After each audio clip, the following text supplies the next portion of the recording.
우리 시간에 찬송가 191장 내가 매일 기쁘게 우리 이 찬송으로 하나님께 영광 돌리도록 하겠습니다. 찬송가 191장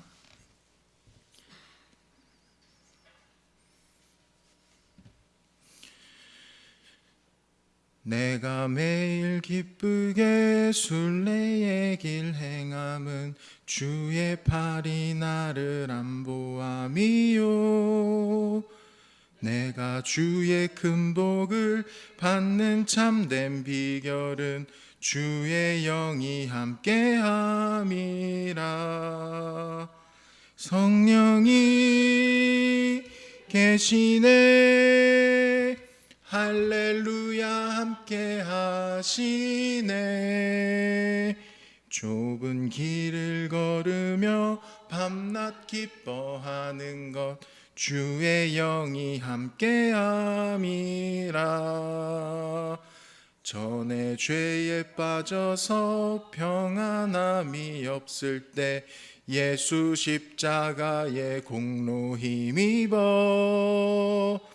그 발 아래 엎드려 참된 평화 얻음은 주의 영이 함께함이라 191장입니다. 성령이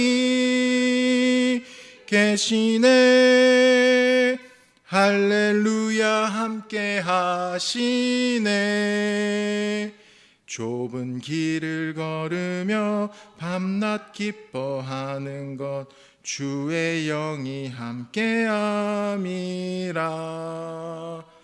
나와 동행하시고 모든 염려하시니 나는 숲의 새와 같이 기쁘다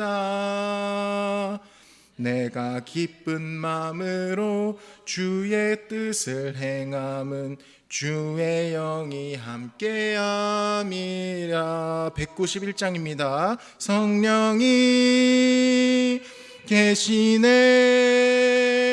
할렐루야 함께 하시네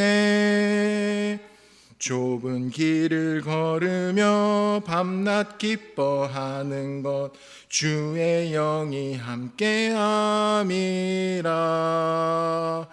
세상 모든 욕망과 나의 모든 정욕은 십자가에 이미 못을 박았네 어두운 밤이 지나고 운짐 벗으니 주의 영이 함께함이라 성령이 계시네 할렐루야 함께 하시네 좁은 길을 걸으며 밤낮 기뻐하는 것 주의 영이 함께함이라 아멘. 다 같이 사도신경으로 신앙 고백하도록 하겠습니다.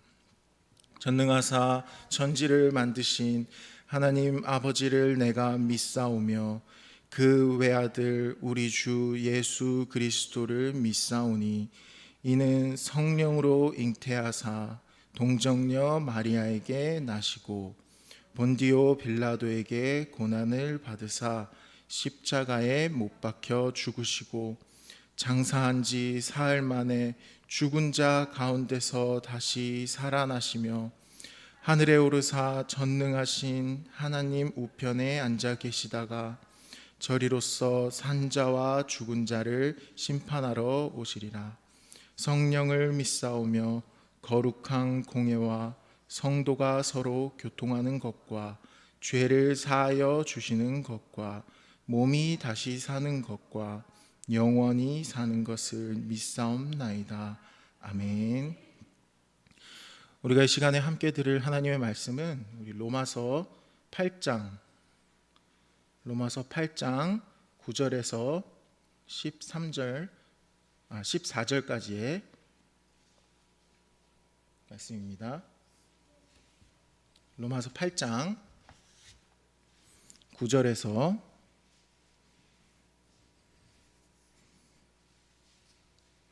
14절까지의 말씀 제가 읽도록 하겠습니다.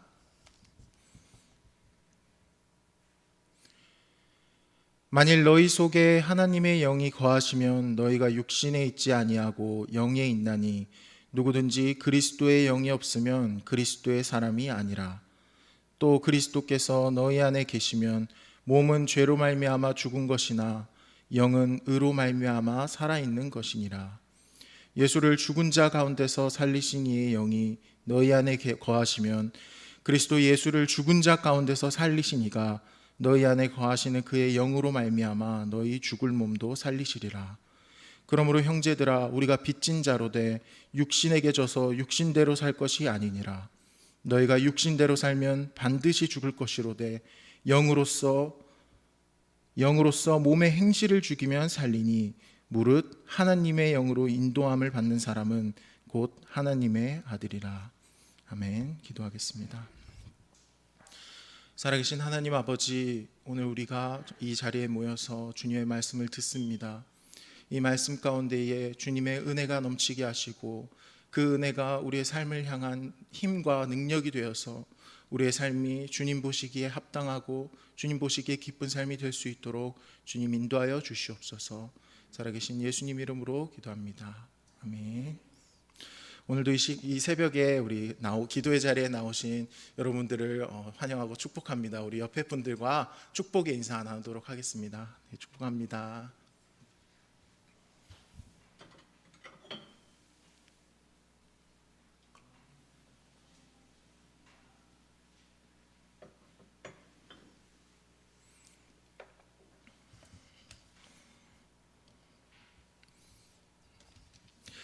오늘은 성령님과 함께 죄 죽이기라는 제목으로 로마서 8장 13절을 핵심 구절로 해서 우리 안에서의 영적인 싸움에 대해서 함께 나누기를 소망합니다. 사단의 가장 큰 목적은 우리가 죄를 짓냐 안 짓냐, 그렇게 해서 우리를 죄를 짓도록 만드는 그런 것에 있지 않습니다. 사단의 진짜 목적은 신자로 하여금 죄를 짓게 만들어서 하나님으로부터 멀어지게 하는 데에 그 목적이 있습니다. 그래서 우리의 삶이 사단의 목적대로 됐는지 안 됐는지를 알려면은 우리가 마음 깊이 예수님을 아주 깊이 사랑하는지 안 하는지 그거를 보면 우리는 알게 됩니다. 그러나 많은 사람들이 너무나도 이 죄 자체에 너무 집중을 해서 오히려 하나님으로부터 멀어지고 그리고 또 자고해지는 일도 많습니다. 사단은 신자들로 하여금 바로 이것을 노리는 것입니다. 죄라는 미끼를 던짐으로써 우리의 시선이 예수님이 아니라 그 죄 자체에 매달려서 좌지우지 되게 해서 우리의 그 생각을 흔들고 그렇게 만들어 버리는 것입니다. 이렇게 되면 신자는 결단코 죄를 이길 수 없게 됩니다. 죄는 마치 늪과 같아서 우리가 허우적거리면 더 허우적거릴수록 그 죄에 깊이 빠져들게 됩니다.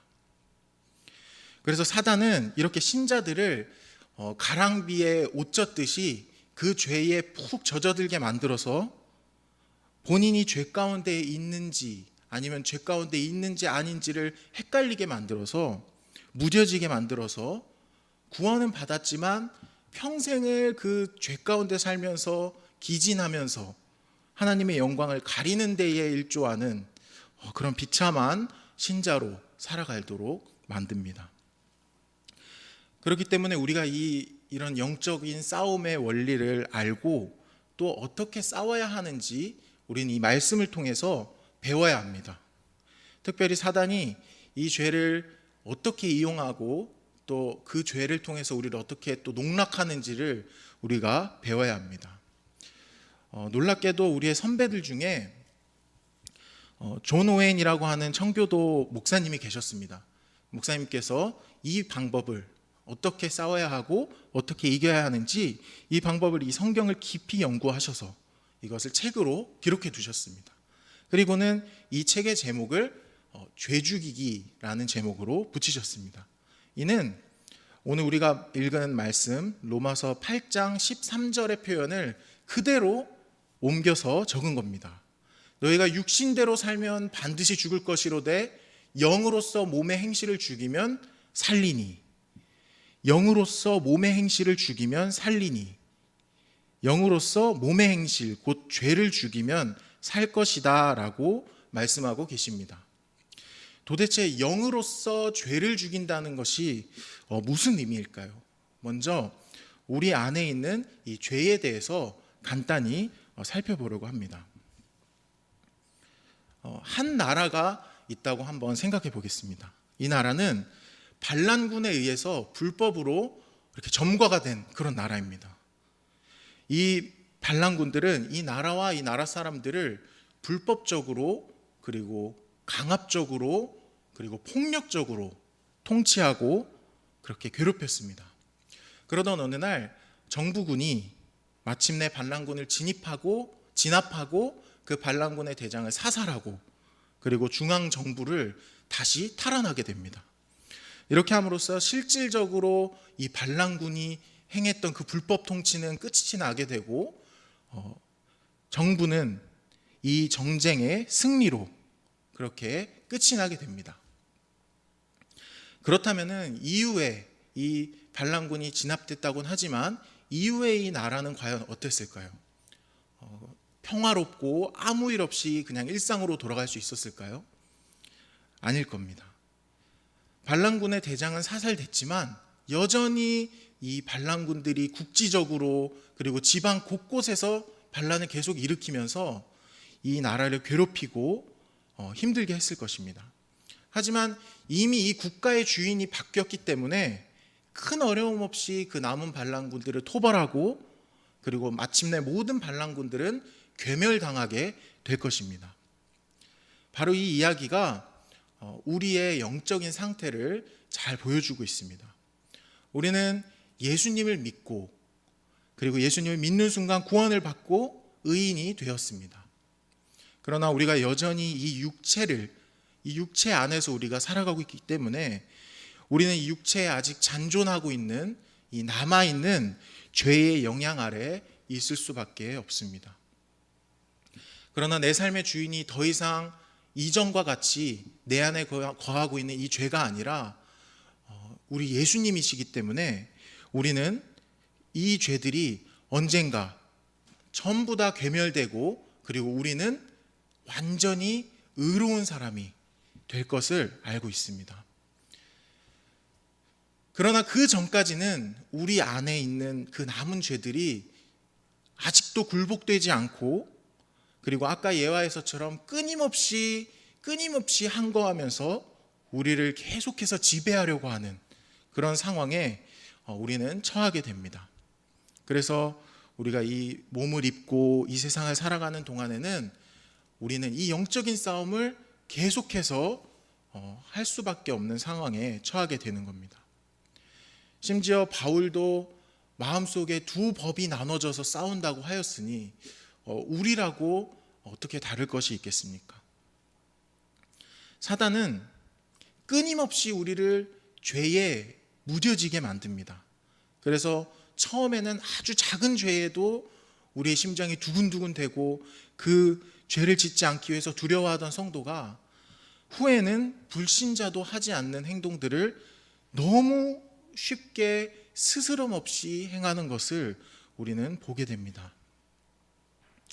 만일 우리 안에 이런 죄로 인한 싸움 그리고 죄로 인한 고민 그리고 회개가 없다면 만약 그런 분들이 계시다면 오늘 정말 간절히 기도하시면서 이 죄를 깨닫게 해주시고 눈을 열어달라고 그렇게 기도하시기를 바랍니다. 그러나 한편으로 우리는 이런 이야기를 들으면 우리 마음이 너무 착잡해집니다. 그것은 우리가 살고 있는 이 세상살이도 버겁고 그리고 매일이 전쟁인데 일상이 싸움인데 어떻게 예수님을 믿고도 우리가 계속해서 이 싸움을 해나가야 된다니 너무 마음이 힘이 듭니다. 그러나 우리가 이 싸움의 성격을 조금만 더 자세히 이해한다면은 이 싸움이 우리의 내면뿐만 아니라 우리를 둘러싼 삶 전체를 변화시키는 놀라운 능력의 시작이라는 것을 알게 될 것입니다. 우리는 반드시 이 죄와 싸워야 합니다. 그리고 더 나아가 이 죄를 죽여야 합니다. 그러나 아까 말씀을 시작하면서도 말씀드렸다시피 우리는 스스로 이 죄를 결단코 이길 수가 없습니다. 그렇다면 죄를 이기게 하고 승리케 하는 것은 과연 누구실까요? 너희가 육신대로 살면 반드시 죽을 것이로되 영으로서 몸의 행실을 죽이면 살리니. 영으로서 몸의 행실을 죽이면 살리니. 여기서 영으로서 바로 성령이십니다. 성령님만 우리 안에 있는 이 죄를 완전히 죽이실 수 있으십니다. 9절을 보시면 만일 너희 속에 하나님의 영이 거하시면 너희가 육신에 있지 아니하고 영에 있나니 누구든지 그리스도의 영이 없으면 그리스도의 사람이 아니라.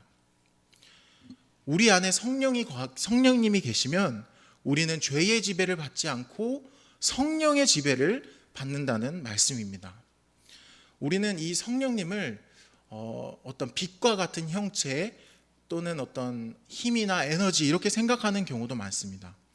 그러나 오늘 우리가 함께 읽은 이 본문을 찬찬히 살펴보시면은 성령님이 누구신지 분명히 알 수 있습니다.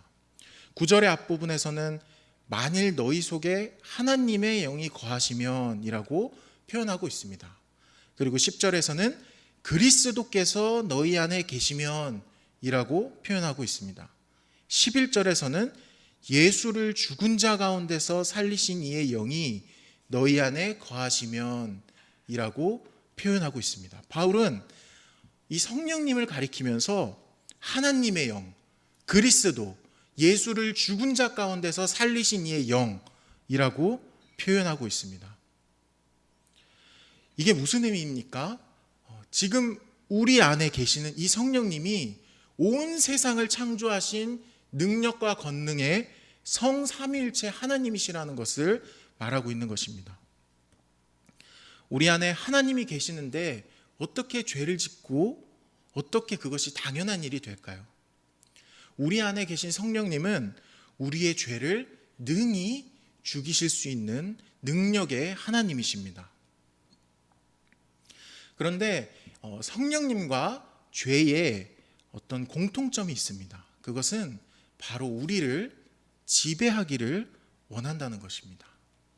성령께서는 우리를 지배하셔서 우리에게 가장 좋은 것으로 채워주시고 생명의 길로 인도하시기를 원하십니다.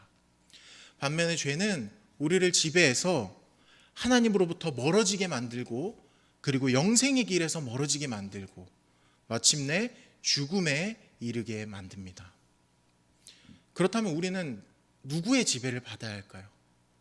당연히 성령님이시죠. 성령님께 지배를 받으면 우리는 반드시 삽니다. 우리의 내면에는 두 마음은 존재할 수가 없습니다.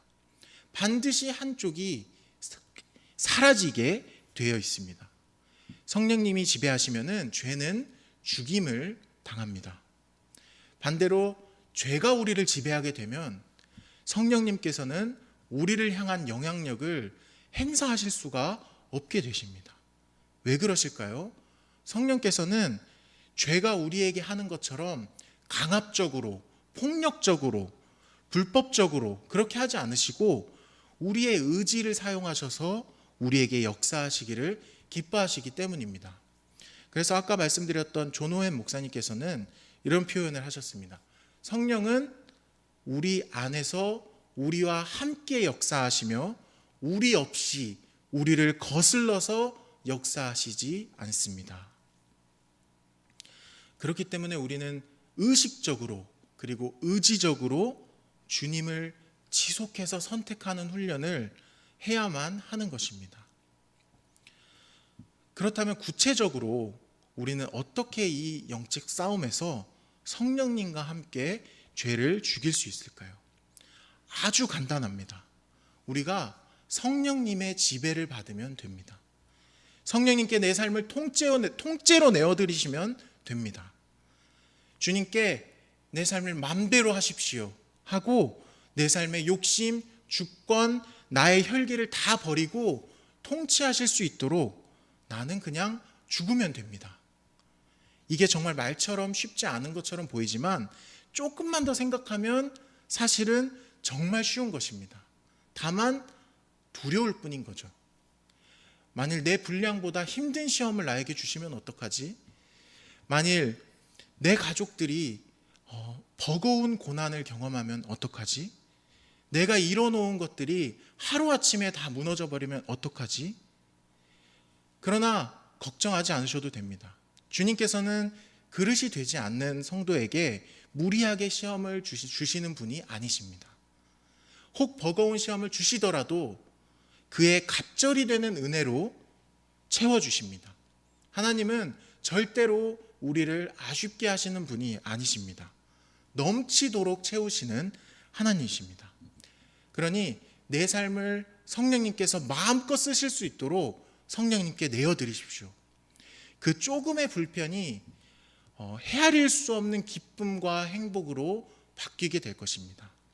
그렇게 될 때 성령께서는 우리도 모르는 새, 우리의 죄들을 다 죽이시고 처리해버리시고 그리고 성도의 영광과 기쁨으로 우리 내면을 채워주실 것입니다.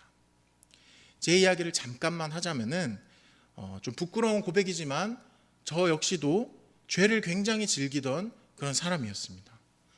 저는 죄를 짓지 말라고 해서 죄를 짓던 그런 사람이었습니다. 특별히 아주 즐기던 죄가 하나가 있었는데 그것은 바닥에 쓰레기를 이렇게 버리는 죄였습니다. 그게 뭐 이해할 수 없을 수는 있겠지만 저에게는 굉장히 즐거운 죄였어요. 바닥에 쓰레기를 버리는 거. 그래서 누군가가 고개를 숙이고 이 쓰레기를 주워야 된다는 걸 알면서도 이 쓰레기를 계속 버리는 거예요. 막 이렇게 쫙쫙 찢어서 버리기도 하고 뭐 구겨서 버리기도 하고 어디 못 찾는 곳에 숨겨서 버리기도 하고 정말 못됐죠. 그렇게 죄를 지었습니다. 그러다가 예수님을 만나고 난 뒤에 어느 날 그냥 습관적으로 이렇게 쓰레기를 툭 버렸습니다. 바닥에 이렇게 탁 던졌는데 마음이 너무 힘이 든 겁니다. 평소엔 안 그랬었는데 심장이 막 두근두근 뛰고 내가 이래도 되나? 내가 이거 해도 되나? 이런 마음이 들면서 그대로 돌아가서 그 쓰레기를 주웠습니다. 줍는 김에 그 옆에 있는 것도 같이 주웠어요. 그리고는 주머니에다가 그 쓰레기를 이렇게 구겨서 넣고 나중에 쓰레기통에 가서 버렸습니다. 그 뒤로 저는 쓰레기를 버리지 않습니다. 그게 이제 즐기던 죄가 아니고 이제 오히려 쓰레기를 챙기게 되고 좀 그렇게 됐죠. 그래서 쓰레기를 함부로 버릴 수 없는 사람이 되었습니다. 과연 이 쓰레기를 버리지 못하게 하는 마음, 이 마음을 주신 분은 누구실까요? 저는 사실 지금도 쓰레기를 버리려면 버릴 수 있습니다. 그러나 이 성령님께서 마음 안에서 강권하시는 것을 저는 외면하고 싶지 않은 것입니다. 그게 너무 기쁜 것입니다. 그래서 성령님께서 마음에 주시는 그 강권함에 제가 순종하고 제 삶을 지속해서 예수님과 성령님께 내어드리는 겁니다. 그럴수록 제 안에는 기쁨이 더 밀려 들어왔습니다. 언제나 어둡던 제 마음속에 계속해서 빛이 더 비춰지는 것을 느꼈습니다. 또 하나 성령님과 함께 죄를 죽이는 방법은 바로 예수님을 깊이 사랑하는 것입니다. 영적 싸움은 결과적으로는 사랑 싸움입니다. 무엇을 사랑하냐의 싸움인 것입니다. 우리가 예수님을 깊이 사랑하고 그분께 미치면은 죄는 우리에게 얼씬도 할 수 없습니다. 사단은 우리를 건들 수조차도 없습니다. 하나님께로부터 나신 자가 그를 지키심에 악한 자가 그를 만지지도 못하느니라. 요한일서 5장 18절의 말씀입니다. 성령님께서는 지속해서 우리가 예수님을 바라볼 수 있도록 하십니다. 우리의 모든 생각을 예수님께 고정되도록 이끄십니다. 그분 안에 있는 보물을 발견하게 하시고 그 보물을 위해서 모든 것들을 다 들여서 그 보물을 취하도록 하십니다. 우리를 위해 그 귀한 몸을 버리신 예수님의 한결같은 사랑과 그리고 부활하셔서도 아버지 곁에서 우리의 죄를 위해서 지금도 중보하시는 그 사랑을 성령님께서는 바라보게 하십니다. 우리가 예수님을 마음 깊이 사랑할 때 성령께서는 우리의 죄를 쥐도 새도 모르게 죽이시고 예수님과의 사랑의 관계를 더욱 깊어지도록 인도해 주십니다. 사랑하는 성도 여러분, 하나님께서는 우리로 이 땅에 살게 하시고 그리고 예수님을 우리에게 보내주시고 그리고 성령을 보내주시면서까지 우리에게 원하시는 것이 있으셨습니다. 그것은 이 세상 것들에 눈을 두고 사는 것이 아니라 하나님께서 우리를 지으셨던 그 모습 그대로 거룩한 삶을 살아가면서 내 안에 죄와 싸우고 그리고 세상의 죄와 싸우고 그렇게 하면서 서로를 사랑하며 살아갈 수 있도록 우리를 부르셨습니다. 이 시간 죄에 무뎌져 아무 감각 없이 살아가시는 분이 있다면 깨닫게 하시고 회개함을 달라고 그렇게 기도하시기를 바랍니다. 혹 지금도 어떤 죄와의 싸움과 기진하고 있는 분이 계시다면은 성령님께 그 삶을 내어드리십시오. 그리고는 내가 할 수 있다, 내가 할 수 있다 이렇게 외치는 것이 아니라 주님, 내가 할 수 없습니다. 그러나 주님께서는 다 하실 수 있습니다. 그렇게 주님 앞에 고백하면서 주님의 역사하심을 기대하는 마음으로 기도하시기를 바라겠습니다. 그래서 이 새벽에 성령께서 충만하게 역사하시고 또한 그 성령님의 임재 안에 충만하게 잠기시는 우리 성도 여러분들이 되시기를 소망합니다. 기도하겠습니다. 하나님 아버지 감사합니다. 우리가 이 말씀을 통하여서 우리가 이 영적 싸움과 또한 성령께서 하시는 일에 대해서 우리가 배웠습니다. 정말 주님께서 이곳에 있는 모든 성도분들 그리고 영상으로 예배드리는 성도분들의 삶 가운데 찾아가 주셔서 성령님의 능력을 경험하게 하시고 그 성령님의 능력을 통하여서 그 죄와 그 마음의 아픔과 슬픔과 상처가 사라지게 하시고 그 마음에 정말 주님께서 주시는 그 기쁨과 성령의 능력으로 인한 충만함이 넘칠 수 있도록 함께하여 주시옵소서. 살아계신 예수님 이름으로 기도합니다. 아멘. 하늘에 계신 우리 아버지여, 이름이 거룩히 여김을 받으시오며 나라에 임하옵시며 뜻이 하늘에서 이룬 것 같이 땅에서도 이루어지이다. 오늘날 우리에게 일용할 양식을 주옵시고 우리가 우리에게 죄 지은 자를 사하여 준 것 같이 우리 죄를 사하여 주옵시고 우리를 시험에 들게 하지 마옵시고 다만 악에서 구하옵소서. 대개 나라와 권세와 영광이 아버지께 영원히 있사옵나이다. 아멘.